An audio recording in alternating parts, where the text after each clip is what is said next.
you can go from Zoom to live on Facebook? Oh, really? now I'm doing it. Oh. I better stop my messages. How do I hide them? You actually don't show them when you do your screen share. Okay, I'm preparing the live stream, so let's not say anything weird as of now. Okay. Oh no.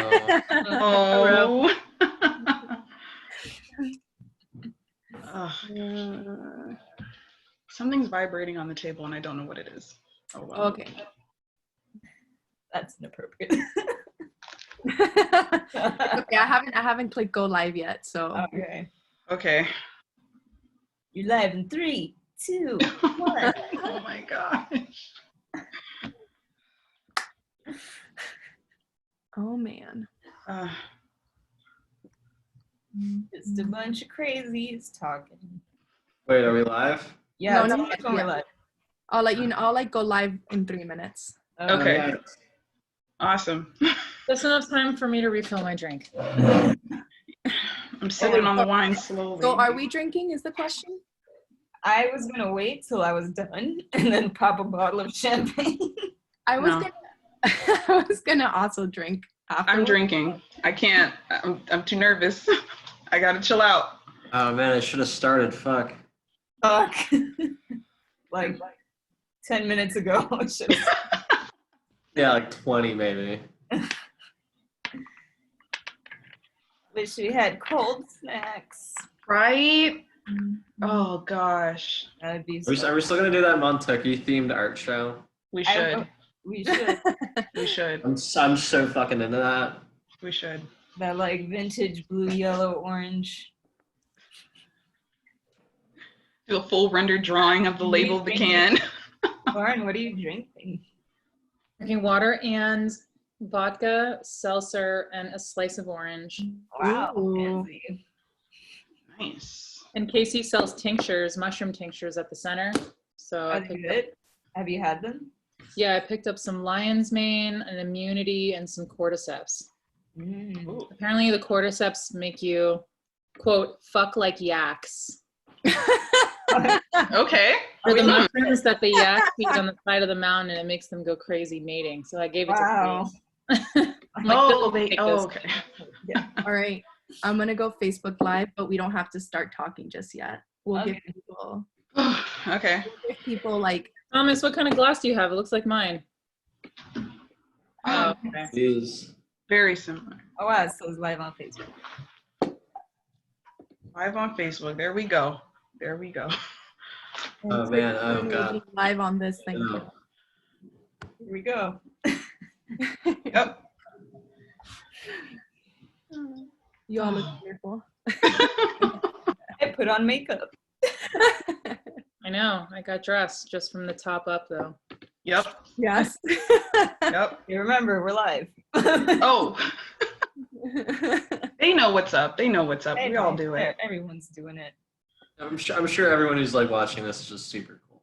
I'm sure the 2 people that are tuning in right now are thoroughly It's entertained. 14. Let people get here. It's Miami. Everybody's Oh, that's true. That's true. I'm sure they all have like very important places to be right now. It's gonna be an influx halfway through when we've already like kind of finished, and there's gonna be a whole bunch of questions like, but talk about your work. I will do no such thing. No, I can't find what I'm looking for. So should we give people a couple minutes to join? Sure. Maybe start in 5 minutes since Give them 5 minutes. Look at all these lovely people. I know. Oh, you can see the chat. Tuning in. Yeah. Oh, Thanks for showing up in virtual. hi. Oh, it's part Hey. Cool. Takes me back. 15 people. Wow. Okay, cool. Cool. Messages. It's just we all had like a concerted like Instagram promotional effort this morning. Yeah. I saw Nicole, Lauren. I'm like, oh, better get on it. Hey, Kathy. Hey, Kathy. Kathy. Shout out to Kathy.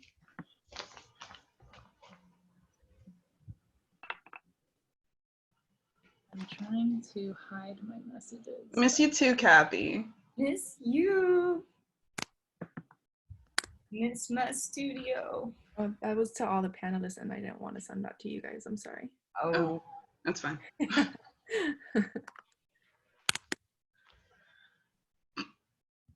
So people are slowly trickling in. Okay. We'll wait a couple more minutes.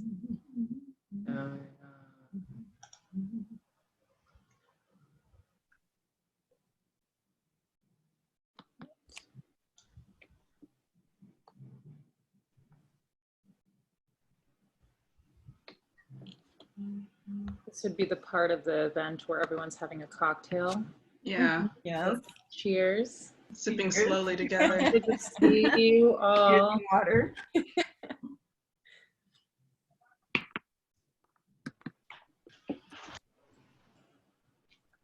So the weather's been real great. It has. Better, yeah. It's been really hot. I wouldn't be able to tell.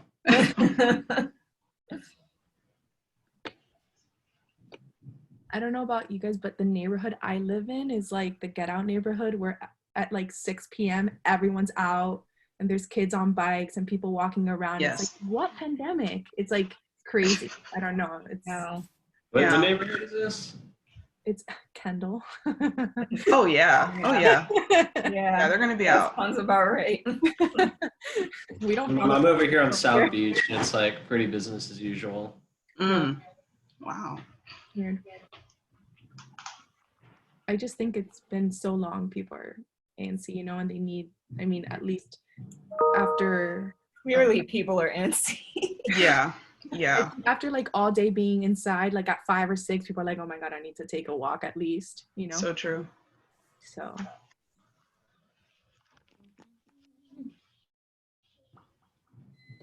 Anyone walk today? Not yet. No. I was polishing hammers all day, most of the day. I'm gonna make dinner after this and then binge something on Amazon. what are you binging? I don't know. I just finished Hunters yesterday. Which was pretty good. Mm-hmm. Maybe just do like some stand-up comedy. Like, it's kind of exhausting finishing like an entire series in 2 days. Oh yeah, I'm sure.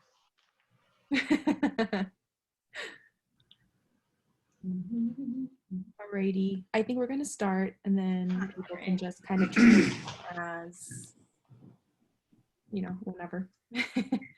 So let me just pull up my introduction. Oh, also, everybody remember to mute yourselves during everyone's presentation. Okay. Good idea, Nicole. Thank you. Okay, let's get started. Welcome to the webinar Dispatches from Anderson Ranch, presented by the Bakehouse Art Complex. Thank you for joining us. My name is Laura Novoa, and I'm the Curatorial and Public Programs Associate at the Bakehouse Art Complex. The Bakehouse is a nonprofit organization founded in 1985 by artists for artists in a formal industrial Art Deco era bakery. It provides studio residencies, infrastructure, and community to over 60 local artists. Our mission is to address the need for affordable live work, and workspaces for artists in Miami's urban core. 4 of our artists are here with us today: Thomas Bils, Rhea Leonard, Nicole Salcedo, and Lauren Shapiro. They were selected to participate in the Anderson Ranch Arts Center residency through Oolite Arts Home and Away program earlier this year. Today, they will be speaking about their experience at Anderson Ranch, how it has shaped their work, and where they see themselves in their practice now in light of this unexpected and pretty crazy situation we're living in. Before we begin, I'd like to thank Bakehouse's Executive Director, Kathy Leff, and Ricardo Moore for his help with communications, marketing, and development initiatives. For the ongoing and critical support we receive, the Bakehouse would like to thank its private and public sponsors, including the Knight Foundation, the Paris Family Foundation through Crearte and the Miami Foundation, Miami-Dade County and the Department of Cultural Affairs, and the state of Florida and its Division of Cultural Affairs. Thank you also to Anderson Ranch Art Center for promoting this webinar through their social media platforms. And finally, a big thank you to Tom, Rhea, Nicole, and Lauren for participating in this webinar and making time in their very busy schedules. Before I hand it over to our artists, some basic housekeeping for this session. Presentations by Tom, Rhea, Nicole, and Lauren will be followed by a Q&A. We will save questions for the end once all artists have presented. Please feel free to ask any questions or share any comments in the chat box or through the Q&A function at the bottom of the screen. To the right-hand side, I think, is the chat box for everyone, and the Q&A is at the bottom. I'll make note of them, and once the artists are finished presenting, I will share your questions and comments with them. Once again, thank you for joining us tonight. Follow us on Instagram and Facebook for information on future virtual programming and Bakehouse artist updates. So, Nicole, do you want to take it from here? Yes. All right. Thank you, Laura. So my name is Nicole Salcedo, and I actually want to start by thanking the Bakehouse for putting this together. I also want to thank Anderson Ranch and Oolite Arts for providing us with the opportunity to have this experience that we're going to share with you today. So let me get this up. All right. So I'm an interdisciplinary artist, born and raised in Miami. I work primarily in installation art and drawing and performance. My work is about the cultivation and expression of sensitivity, sensitivity to our bodies, sensitivity to our environment, sensitivity to other people.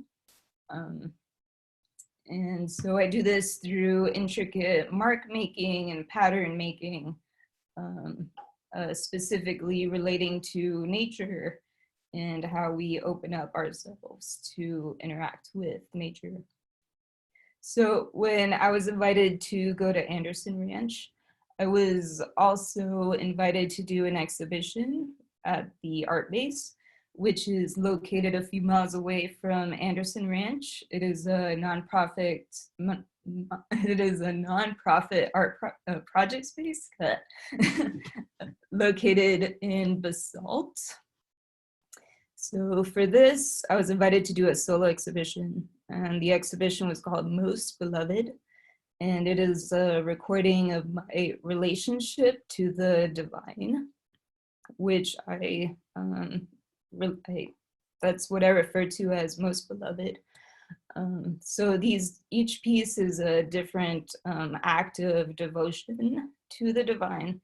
And when I say the divine, I mean everything, more specifically nature, because that is the subject that I work with a lot.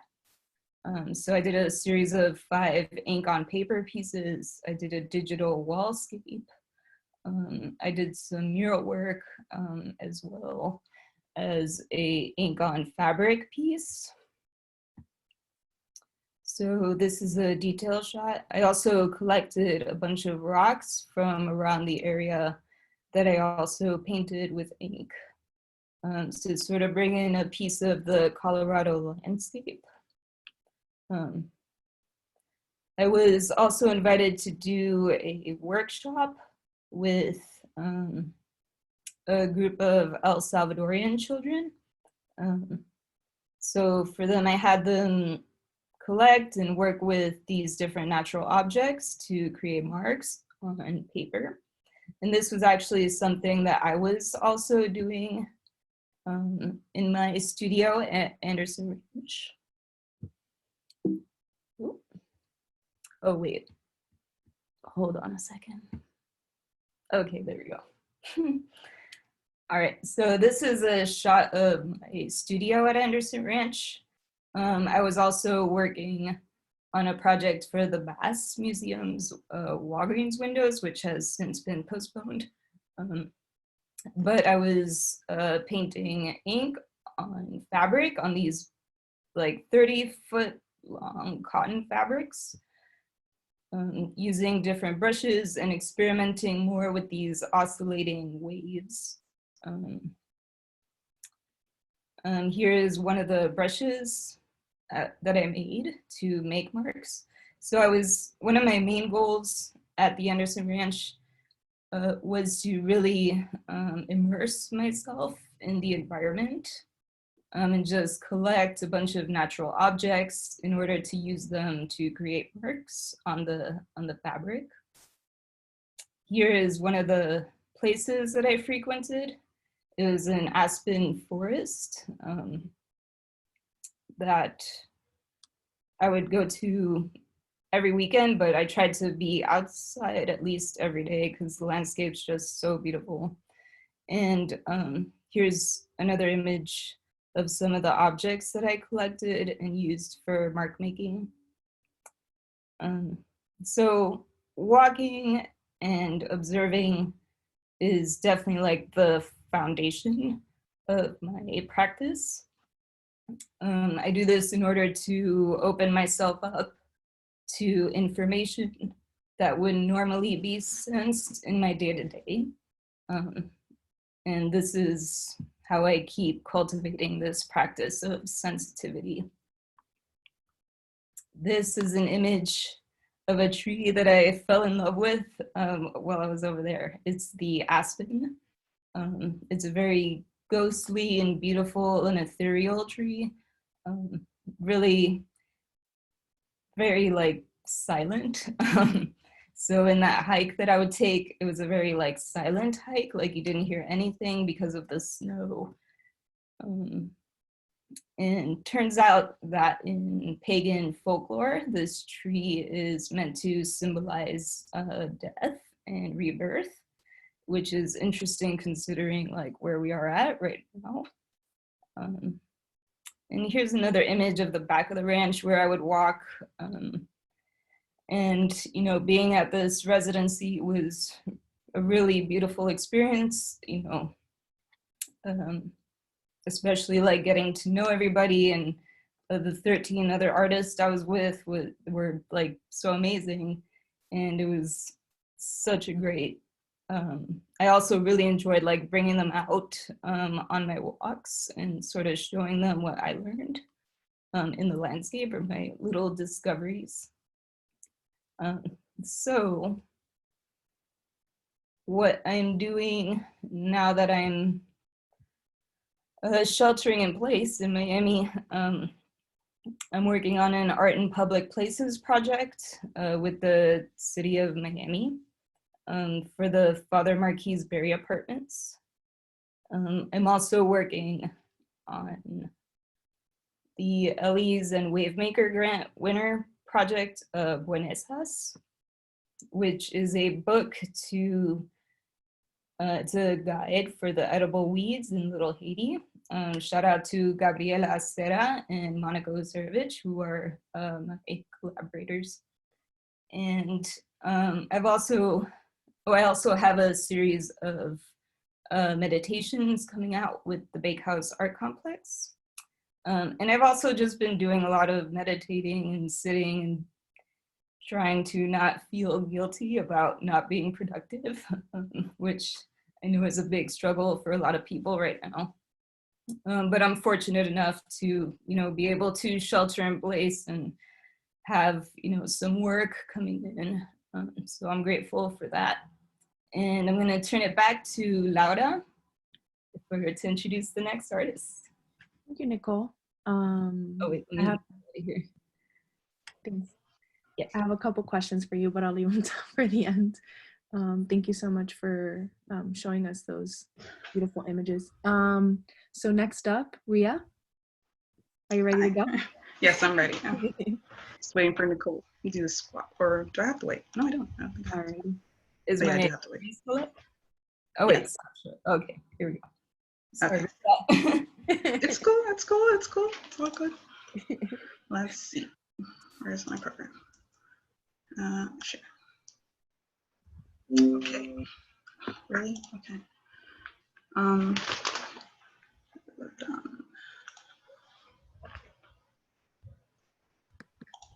My apologies. Hi, my name is Rhea Leonard. I'd like to thank Oolite Arts and Anderson Ranch, for whom without them, this opportunity wouldn't have been possible. My work mainly focuses on the Black body and looking at how society operates and how that affects Black psychology. Okay, let me start over.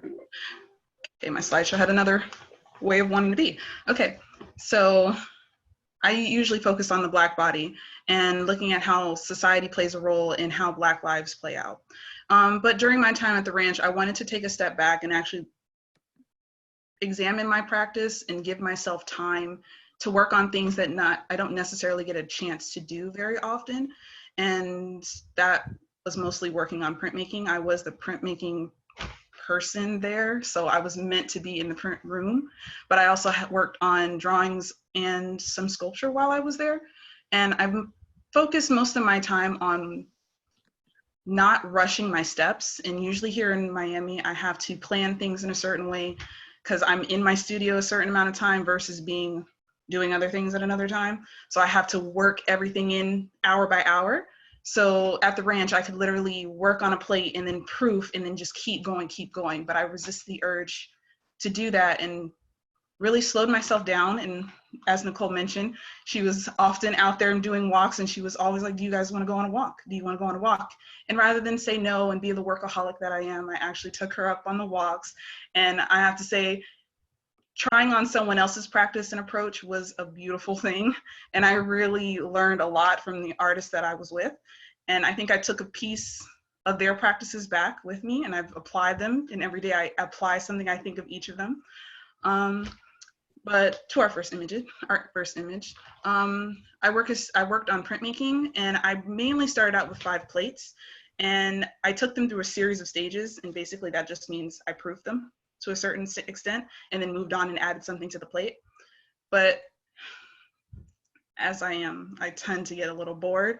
So I didn't actually finish most of my plates. I actually started 3 more toward the last 2 weeks of the residency, yet which I didn't get to finish because we are all sheltering in place. But I actually learned a lot in this process and actually took the time to complicate my images, because I find that even though people are very happy with my printmaking, I don't find my images to be overly complicated.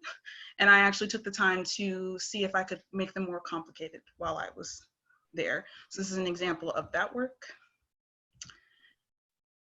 Okay. This is an example of the drawing that I was working on. It's actually a little bit more finished than this, but this was actually a state that I kind of regret not leaving it at. And that was a lesson I learned the hard way. I left it for like 3 days and then kept going when I really should have stopped. But I mean, it's a lesson we all learn. Sorry if I sound like I'm rushing. I'm really kind of forgetting some of my time there, but I'm trying to hit the most highlights that I can. While we were there, we actually had several visiting artists there with us, and we got to spend a decent amount of time with these artists. It wasn't like they were there for a few hours and then they left. They actually stayed with us during the day. They would come by and see what we were doing. We'd actually have dinner with them most nights. And I mean, we got to see a different part of them, usually not the professional side, and we showed them a different side of ourselves as well. And I can't always say that we were totally PC, but we had a good time together. And this is an image from one of my studio visits with Corey Newkirk. And I would say all of my studio visits were top notch. They all brought something to the table that literally changed what I do now. And I would say with Corey, things were a little different because his studio visit was more toward the end, where we actually had time to develop the work that we were doing there. And I actually kind of had internalized some of the lessons that I had wanted to learn, and I could tell whether or not I was going on the right path or not with those lessons. And I was able to verbalize those concerns to him, and he was actually able to help me or guide me and mentor me into saying, yeah, you're doing this, you're doing that, and you need to stop getting in your way in certain other places. But that was just a moment to remind myself that I've actually got advice, and there's notes that I took, meticulous notes of, even from Brian Scher. Like, I had a lesson from a master printmaker while I was there, and it was just incredible. And the lessons there, not even just from my fellow printmakers, sorry you guys, I wish you guys were printmakers, but my fellow artists. But there are lessons to be learned everywhere while we were there, and it was just incredible.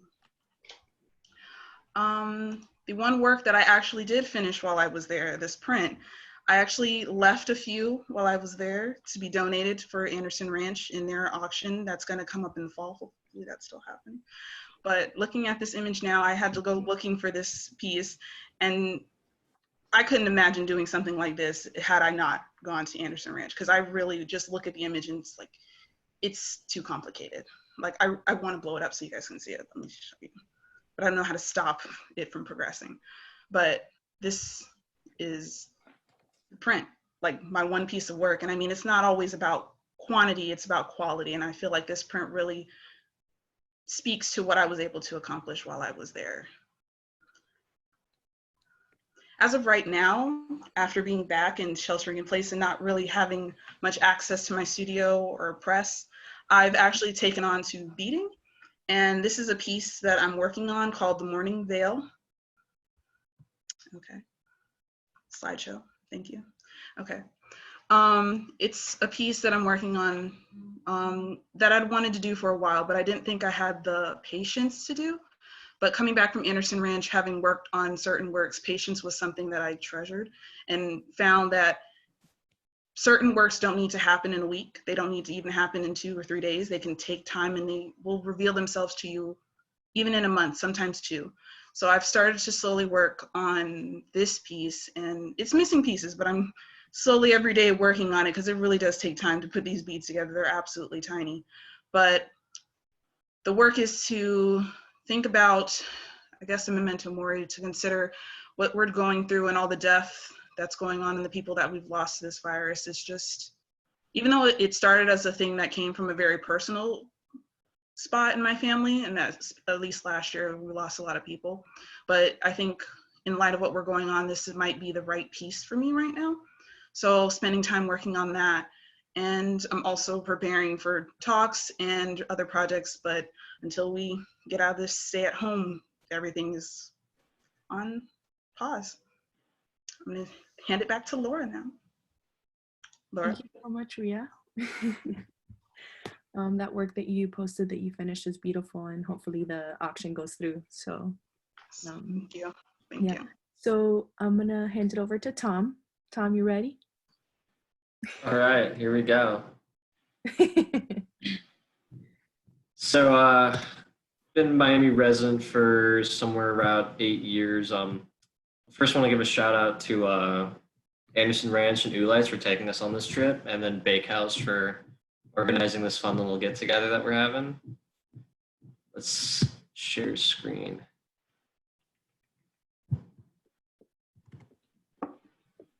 You guys see that? Yep. Excellent. All right, cool. So yeah, I'm a painter with Bakehouse Art Complex. Been a resident there for about 2 years. A lot of my work is kind of just like navigating like loose ideas I have around like the relationships between like memory, narrative, truth, and kind of how like certain lines can get blurred as you know, like certain like events or ideas kind of like recede back in time and become like reconsolidated through you know, like this imperfect like biological human memory. So I think all these works that I have are kind of like some, I'm getting lost. Can you guys, where are we? Cool. All right. So yeah, my work's kind of like shifting between these ideas of like landscape and these photo referential like happenstances, mostly like from like these house parties that my friends and I used to have in high school. And when I got to Anderson Ranch, I kind of just showed up as kind of just business as usual, and kept working on like these same ideas that I'd been chasing for the last few years.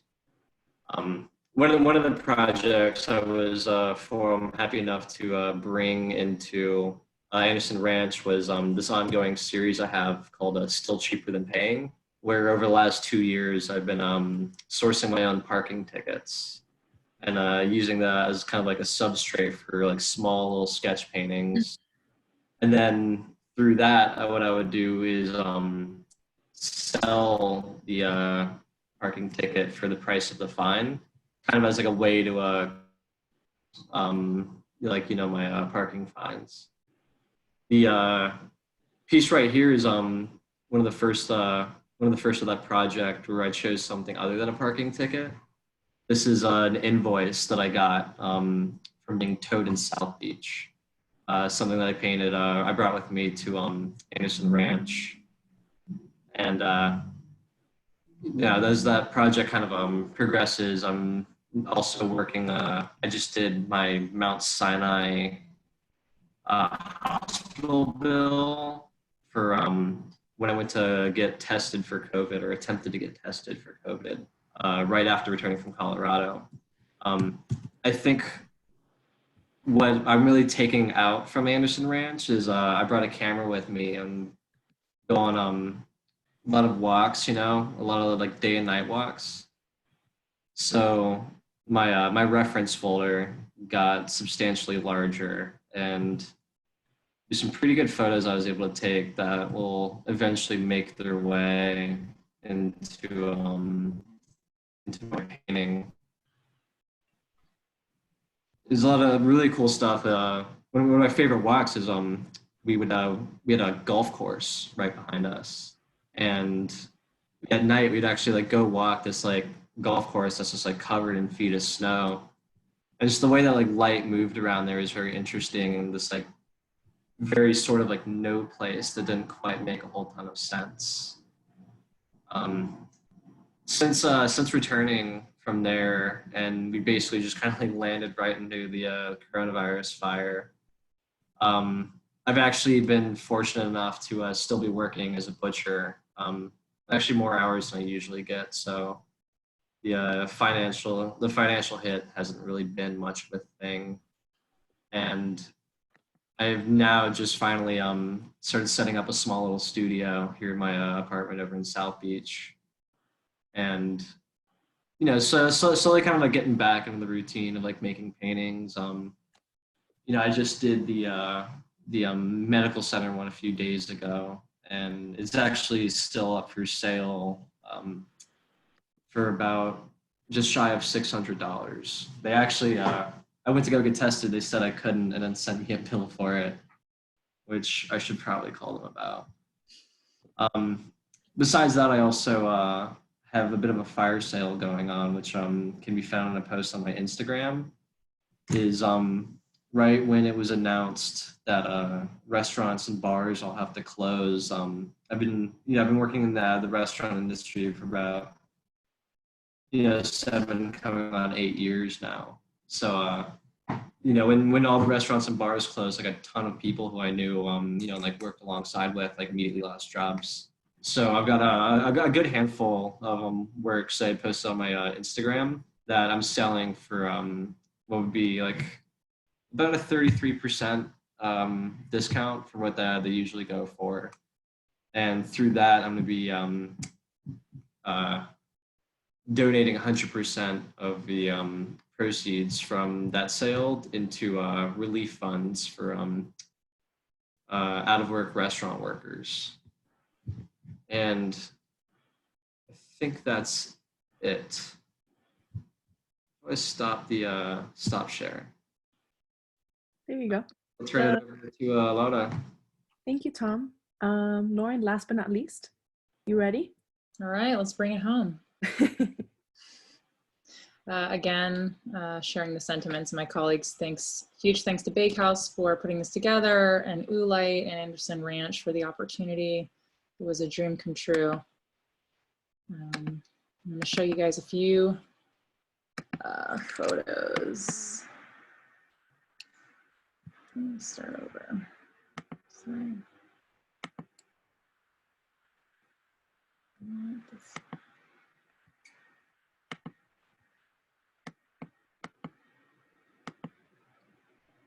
Okay.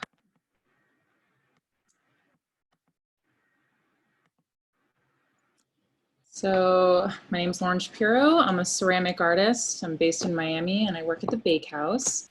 And in my work, I'm interested in exploring natural systems through materials like unfired clay, fired clay, and plaster.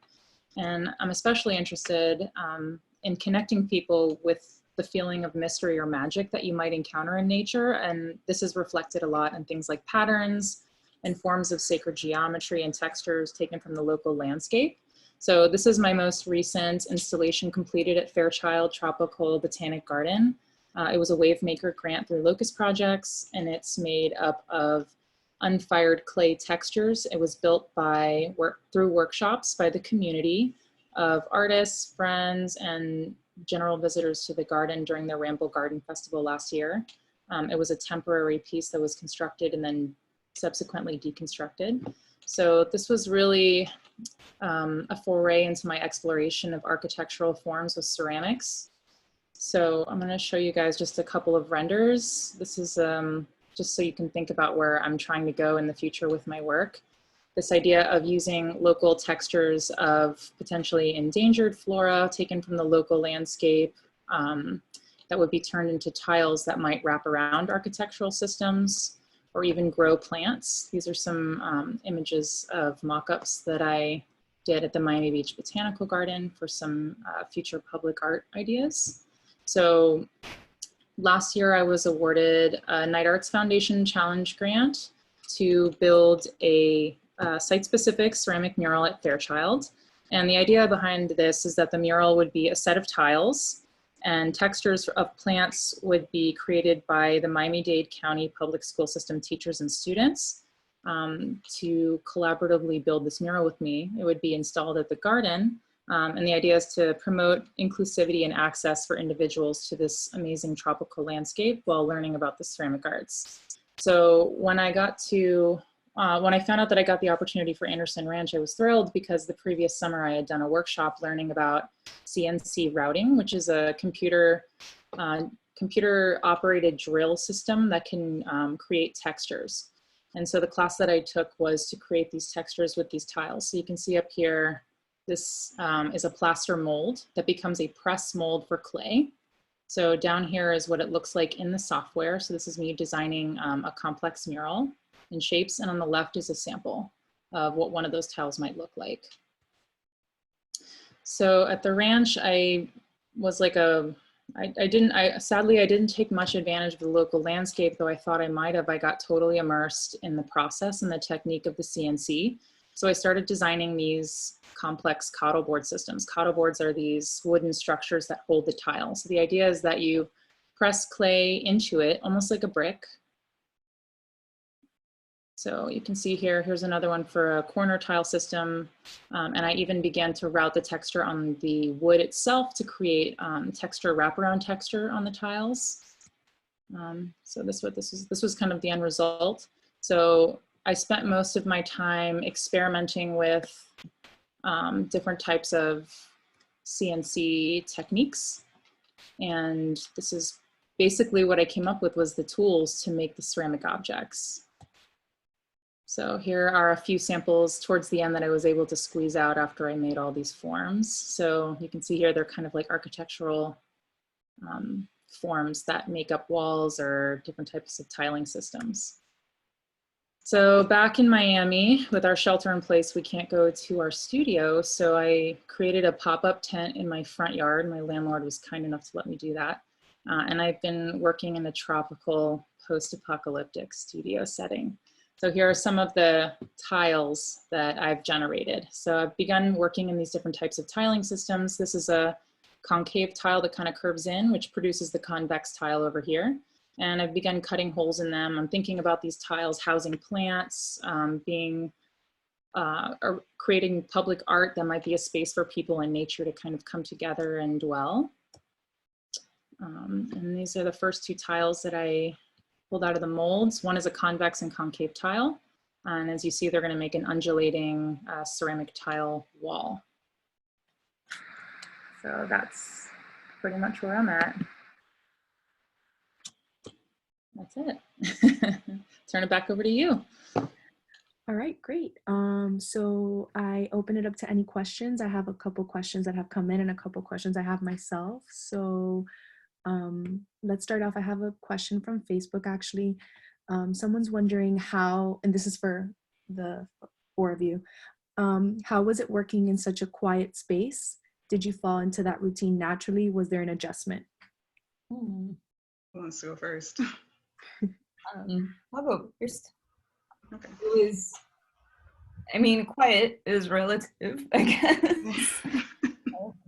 But definitely being in the snow, like out in the snow, was really quiet. Yeah. Silence was deafening. Yeah. But yeah, I mean, I have my own practices in terms of getting into a routine. I think everyone else has their own sort of way that they do that. But it was pretty, well, I kept somewhat of a routine. I think it helped to be in like, to have like the meal times. Yeah. But I kind of just went with where my body wanted to go, like whether like on a walk or I'm like, maybe I should work on some of this or take a full day off. And there was a lot of freedom to do whatever you wanted. So. Yeah. For me, I mean, I'm kind of a night owl. I do my best work probably around 1, 2 a.m. But like Nicole said, silence is relative, but it's deafening, and it's to be in a different place like you're not really used to. I'm used to being alone in the studio, but for some reason I could not work alone while I was there. It was very creepy at night, and there's no lights. And in our welcome packet, they're like, bring a flashlight. And we didn't understand what the flashlight was for until it was nighttime, and then we're trying to get back to our dorms. You needed a flashlight to make it back, because if not, there could be ice, there's snow, all it takes is one wrong step and you're falling into the snow and there's no one there to help you. So at least for me, I tended to stick toward normal operating hours. So when everyone started rolling out of the studio around 10, I'm like, okay, gonna call it a day, and then I'm gonna get up at 8 and try it again. But it took some time and some adjusting, but the moment I got home, it was ruined and I was back on schedule, my usual schedule. I've done quite a few residencies, and each one is really unique. And I was surprised by my reaction to this residency. I guess I went there with a mission, so I felt like everyone was kind of having their own experience. And we did come together for meals and things, which was really nice. But for me, I was just like totally focused on the process in the studio this time, which was interesting. I thought I would have been a little bit more social. Really fun, you guys, I promise. I think one of the better parts about being so far isolated at this residency was after like a week or two, and you start to like be more like removed from this very metropolitan, like fast-paced Miami life that we have here.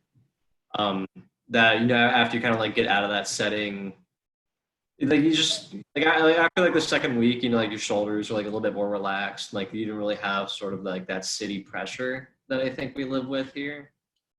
So it was really nice to kind of just like be away from all that, where just life like is like moving a little bit slower and more leisurely. Does anyone feel that one environment is more conducive to production than another, or do you feel like your practice is slightly, I mean, it's obviously affected by the environment around you, but it's kind of slightly independent of that? Like, could all of you essentially work in any kind of environment and situation? I mean, there's definitely like a level of adaptation, whether you're used to that environment or not.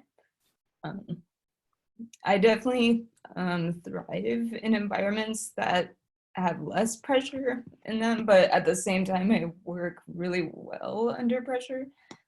So I don't know, I can answer that question. But it was really nice to be sort of isolated, and definitely an interesting precursor to what we're experiencing now. And I think that's why I was able to sort of do, what my body wanted to do, because like without these sort of external pressures, I was giving myself permission to just sort of float around some days and, not really feel too guilty about it. Yeah, it's definitely a good way to get ready for what we're experiencing now, in a way. So another question I have, more in terms of what a residency could function as. how can studio residencies like Bakehouse, for example, incorporate aspects of the more intensive short-term residencies like the one at Anderson Ranch to help artists further their practice and develop professionally and creatively? So, I mean, they're two very different scenarios, very different landscapes, very different environments, but what from your time at Anderson Ranch was something you felt that helped you professionally or creatively that could potentially be emulated in some way or another in a place like Bakehouse, for example? Really expensive facilities and people to operate them that help you do stuff. Also, if someone could prepare meals every day for me, that'd be fantastic. And, if I could live literally 15 feet from my studio, that would be really great too. Mm-hmm. That's like the ideal situation.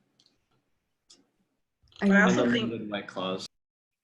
Yeah, I also think Bakehouse operates a little differently because it's our studio space in the same city where we all have jobs, where we work and we do other things. When we were at Anderson Ranch, there really was nowhere else to go unless we wanted to go to the store. And even then, we sometimes went in pairs and we kind of only knew each other and we were kind of forced to become a community unto ourselves. But I would say mostly having others working around the same time I was working, and also at meal times, I don't think we can stress that enough. Meal times were like our times to decompress.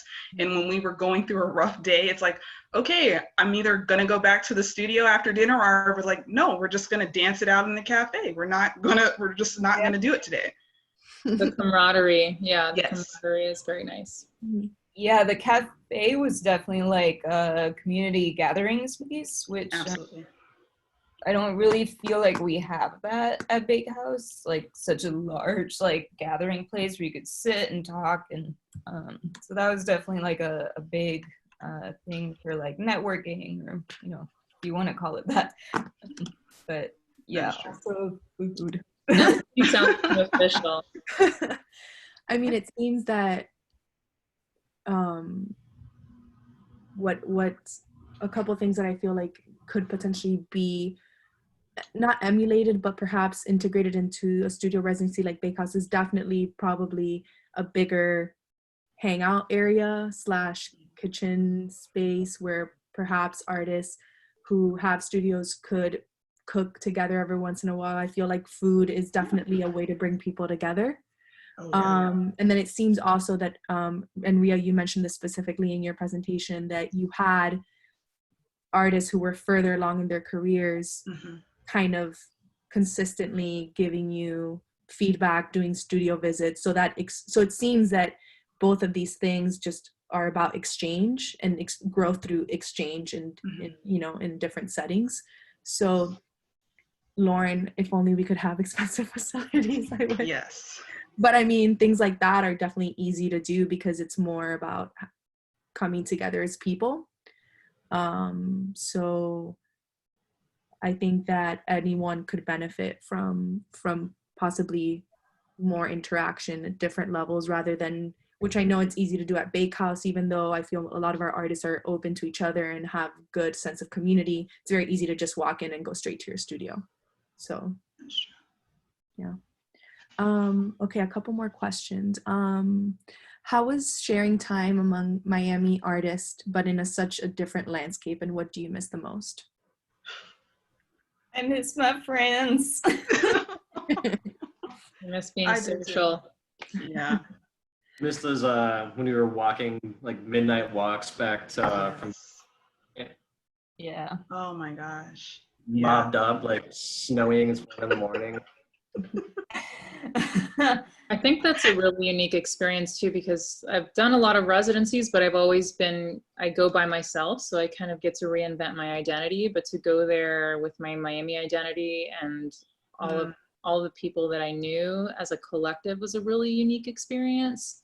And I do kind of miss winter wear just a little bit. Yeah. The snow was super surreal. I think the first week we were all like 5 years old, like rolling around in snow. Kind of us like throughout the entire residency. Yeah, every day. I don't think a day went by where we're like, did you see the snow today? Did you see the snow today? It was very novel for us. Oh yeah, and the moon. Anytime we saw the moon, we're like, did you see the moon? So it was cool to have that sort of like novel connection to the environment, but like having that with everyone else. Yeah. Was really nice, and just like, you know, just having these collective like, experience. yeah, these Yeah, like it was just like not being the token Florida person, you know. Yeah, Like everyone around you is like equally blown away about the snow. exactly. Yeah, I mean, They thought we were funny. We're like, it must oh have my been God, interesting for people there, right? To see the 14, it was 14, right? Yeah. 14 of you, like, you know, kind of sharing in this very kind of playful and innocent experience of like weather we're not used to down here, and then just kind of like finding it. Also representing Miami, I think too, you know, Oolite did such Yeah. a fantastic job of representing us and presenting us to the community, but we were just like Miami, like rolling up, like people from this area of the world just didn't even know what they thought. We were so cool. Which we are. But yeah, we were kind of rock stars. Like we were having articles done and stuff, and then we'd walk around and people would recognize, like, you guys are from Anderson Ranch, and we're like, what? What? And they're like, I saw you in the paper, and we're like, oh wow, okay. Every bar we went to in Aspen, we totally took over. Yeah. Yeah. So definitely local celebrities for 5 weeks. yeah. Yes, it was nice. Yeah. So I actually have a question specifically for you, Nicole. How was the process of preparing for and adapting to a solo show planned for a space where you were unfamiliar with? And how was the reception from the audience there? Good question. So, you know, like, I mean, once you have experience doing exhibitions and installations, you know, you have like a set of rules that you stick to. So, you know, I ask for like a photo of the space, I ask for dimensions, and, you know, I'll do like a Google SketchUp model. So then I kind of did that later on. But once I got a sense of like the size of the space, I started to like think about the sort of pieces that I wanted. It's weird. I kind of have like an idea, but not like something concrete, and I'll start piecing it together. And towards the end, everything just kind of like starts to come together, which is something that I have great faith in the sort of coming together of different pieces. So it wasn't too challenging. I really enjoyed it, and the reception was amazing. Everyone really, really liked it. A lot of people came out for the opening, and I got to talk about my work, which was really awesome. So it was a really great experience. That's great. And everyone that was in the residency went to see your show together? Yes. Nice. It was very, very special. That's we're great. very proud of her. So kind of a segue into the question that someone asked Nicole, how do the four of you foresee opportunities like this, like home and away,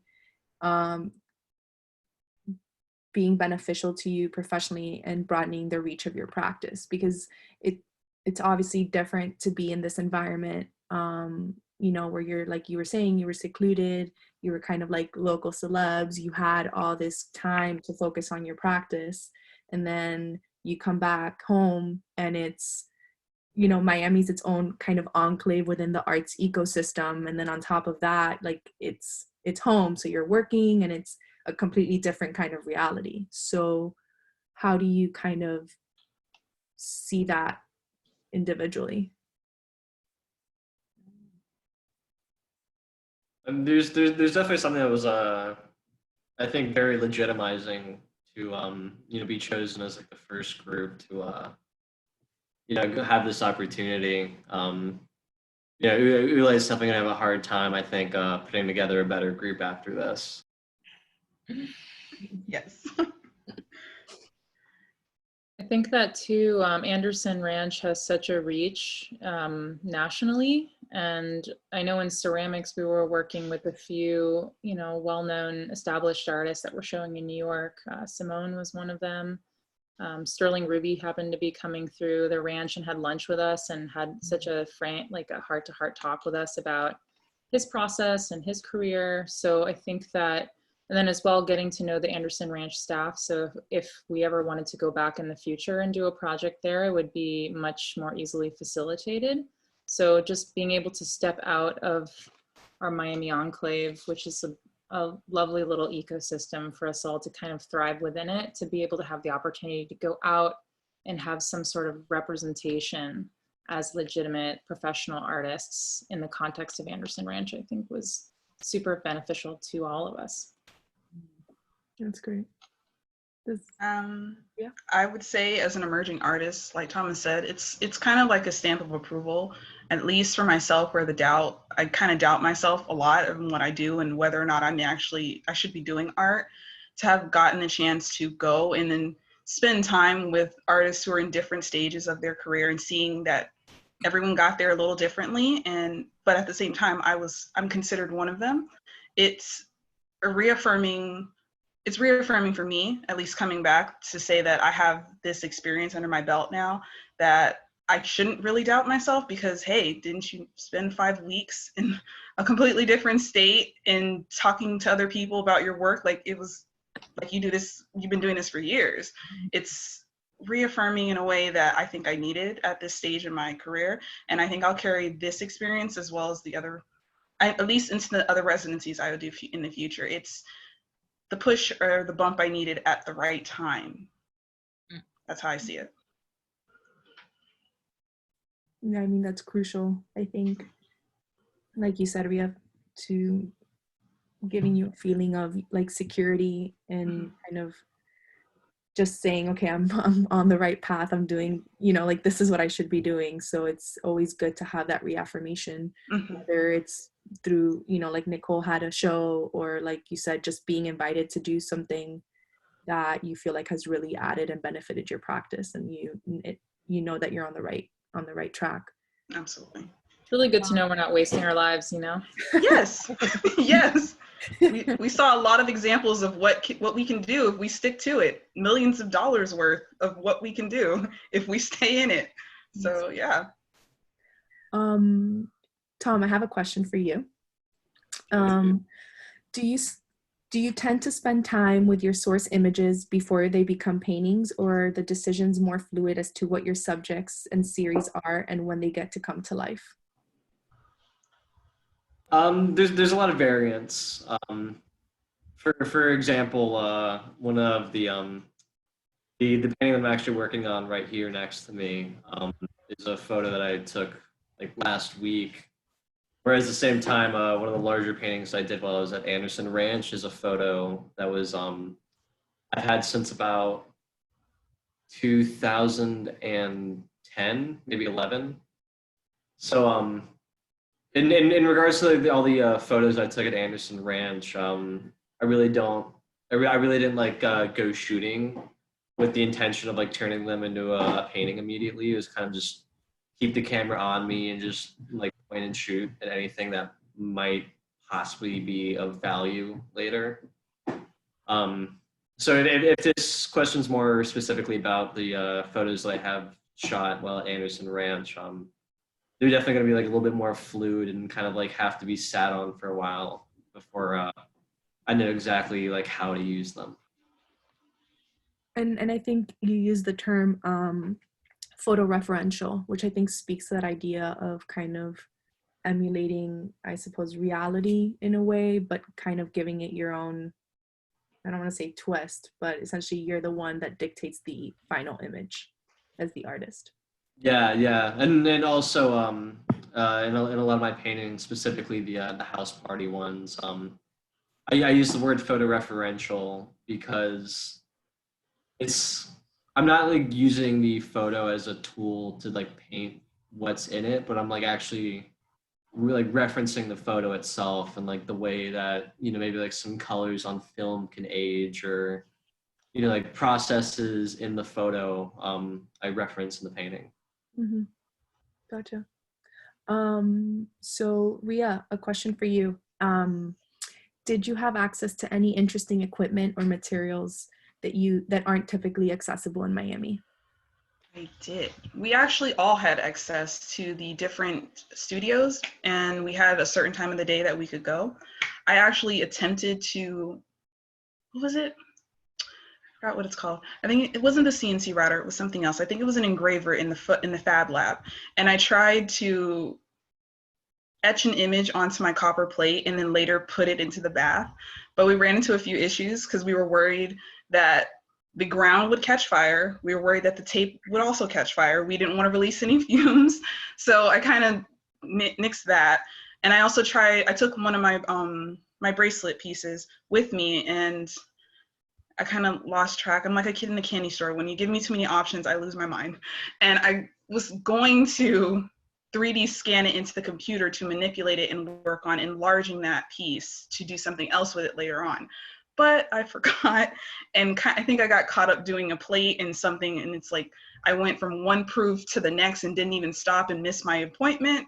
But I had an opportunity to get to do many things. I just did not take advantage of it as I should. And I look back and I feel very bad that I didn't, but I wish I had. But if I ever go back, I know exactly what I'm going to do in the Fab Lab. And I'm going to give myself 2 weeks to do it. And they told us 5 weeks are going to fly, but on the first day, it feels like it's going to be forever. Next thing you know, oh, we're going home in 14 days. I'm like, what do you mean 14 days? And then everyone gets a glum look, and then it's like, finish what you have, and that's it. Like, don't plan anymore. Just finish what you got. But yeah. Yeah, I'm sure time flies. And just to follow up on that question, actually, this is a question I have for you. You were talking, I mean, at one point in your presentation, you spoke about how a couple of your works, you felt like they were like underdeveloped, or not underdeveloped, but you wish they were more complicated. Oh yeah. And then interestingly, like a following slide, like a slide later, you're like, oh, I overdid it for this one. Oh yeah.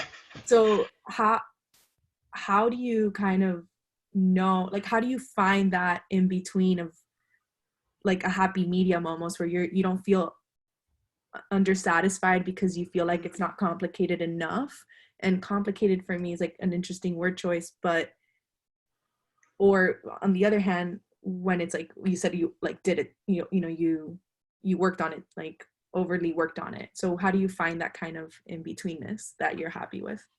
This is a piece of advice that I got, and it was kind of like a little thing stuck in the back of my mind. I still don't know actually when I've overdone something until I've already overdone it, and then you can either erase it or start all over. You can just live with it. I mean, there's drawings up in my studio now that I feel like are overdone. But drawing and printmaking are two different things. Drawing and overdoing it is something you can slowly get to. When it gets to printmaking, it's the difference between one stage and the next. Like, I could spend 15 minutes in the acid that I can't get back and I can't undo. So printmaking takes I'm very simplistic with it because I'm afraid of going too far with it, because I know what that feels like with drawing. And then once it's on the copper, there's no going back.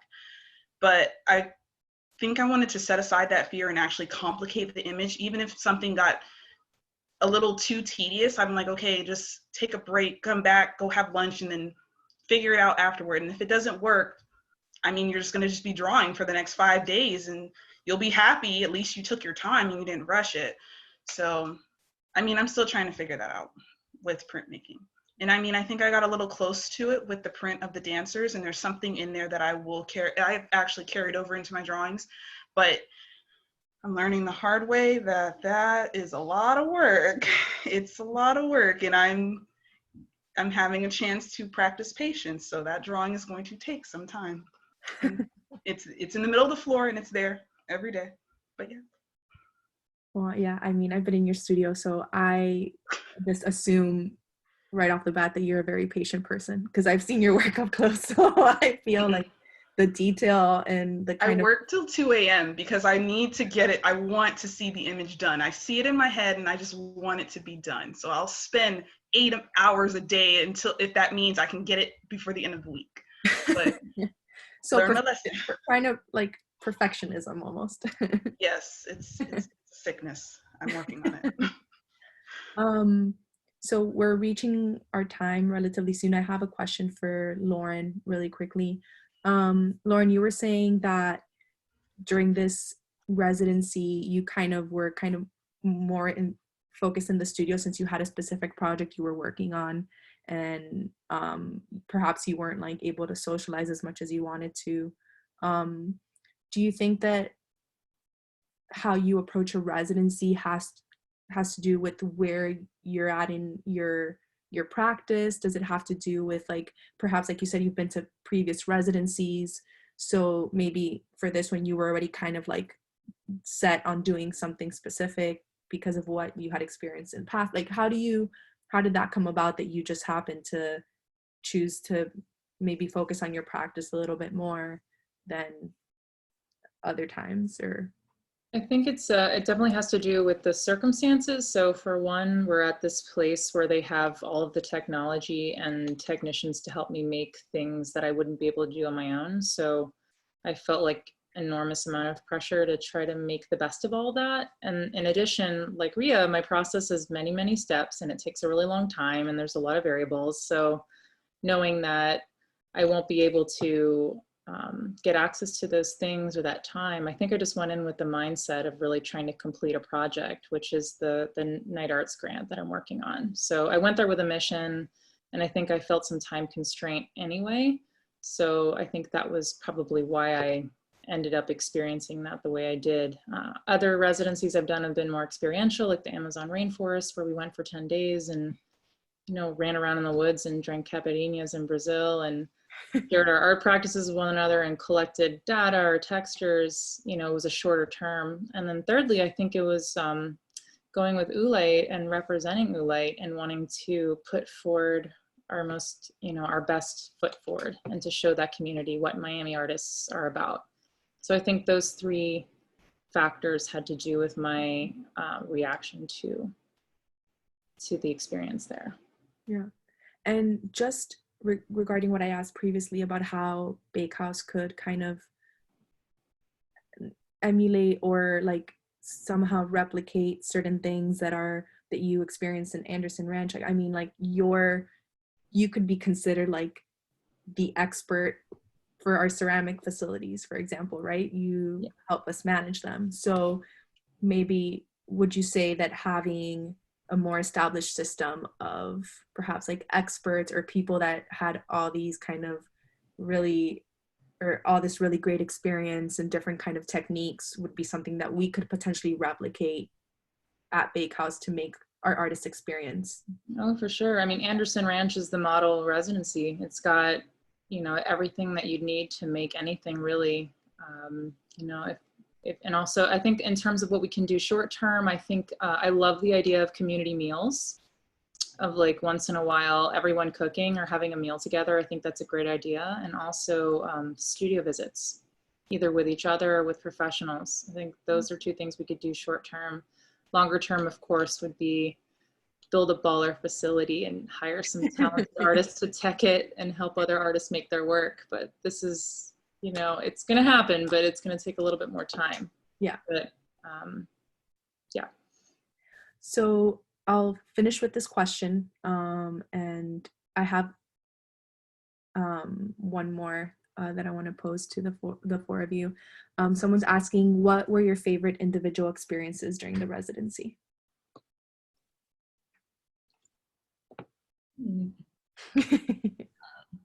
I guess I'll go first. Oh. I kind of like feel guilty saying this, but like the tours of the private tours of the collectors' homes were amazing. We had the privilege of viewing some collectors' homes in their Aspen beautiful houses with the most incredible collection of contemporary art I've ever seen. It was very exclusive and it made me feel very special. So maybe that might have been one of my highlights. Yeah, that was definitely a highlight. I also really, really enjoyed like being alone in the woods.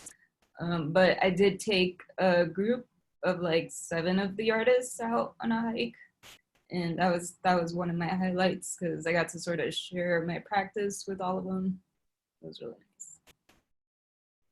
nice. Definitely, I was one of the artists. I got to go on the walk, and that was easily one of my highlights. I was going to say, Probably tied that is turning the alarm off on my phone and just actually sleeping a normal amount. Nice. I would have to say, I mean, it's a very specific moment, but I think it was the moment we left after we had visited the collector's house. I think it was, but had gone to dinner, and I think we were on a ride back to the ranch, and we were just having a really good time on the ride back after we had made a few stops. And it was a precursor for a night that we had at the ranch that I won't go into specifics, but that moment was like, it goes down in my memory because that was the moment where I feel like we were all like, the shyness was away. We were used to each other. We were very comfortable, and we were just having a really good time. So looking back, that was like the peak moment, and it happened like 3 weeks in. Yeah. Yes. Now I'm jealous. I need to go to Anderson Ranch at some point. You have to go with Oolite though, because Yeah. we'll show you a very good time. Okay. They Sounds will. good. I'll put it down on my goal list that I have, growing goal list and to-do list right over here. So thank you, the four of you, again so much for taking the time to do this. I am so lucky to be able to work with you in my capacity as Curatorial and Public Programs Associate at Bakehouse, and I'm hoping that we can see each other soon and not over a screen. So I also want to thank everyone that's participated, and yeah, any last comments, anyone? Thank you for having us. Thank you, Bakehouse. Thank you, Oolite. Oh, Thank you, Anderson. before I forget, I'm sorry, Rhea didn't mention, but Rhea's having a program with Pam, Yes. Local Views. Local views. Local views. Local Views with Pam, April 30th. Please join in to see her kick butt like she did today, and the three of you as well. So Set the bar too high. thank you all so much. I'm gonna go have some wine. Me Cheers. Me too. Yes. Cheers. All right. All right, bye. Awesome. Bye, Bye. everybody.